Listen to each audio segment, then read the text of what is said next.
This is a very quick look at the Neold U2A leveling amplifier. It's very much like an LA2A. It's opto driven, compression, very smooth, very gorgeous. Let's have a listen to it.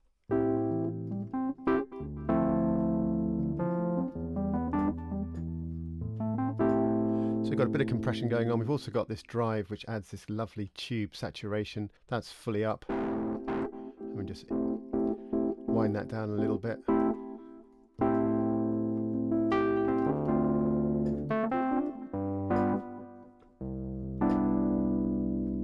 Bit too much. Put it back in.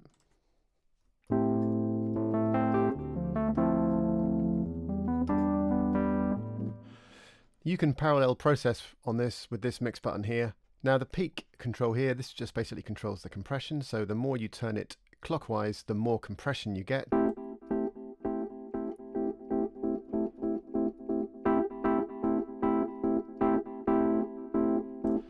And then for any compression you can make up the gain with this control here.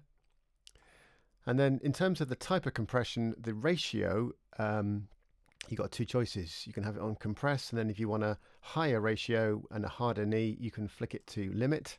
The attack is fixed, but the recovery has this lovely musical recovery, which kind of, the recovery slows down towards the end of the recovery process. And you can slow that down even more by turning this counterclockwise. So I've put it here to slow. You can watch the needle now. Takes ages to go back. And then we have this R37 control here, this little screw here. This is really interesting. This will attenuate the sidechain going to the compressor. So as you turn it counterclockwise, it attenuates the bass frequencies that are going to the compressor. So it's going to work more with the high frequency content. Put it all the way to the left and it says HF focus, high frequency focus. I'm going to leave it just about there.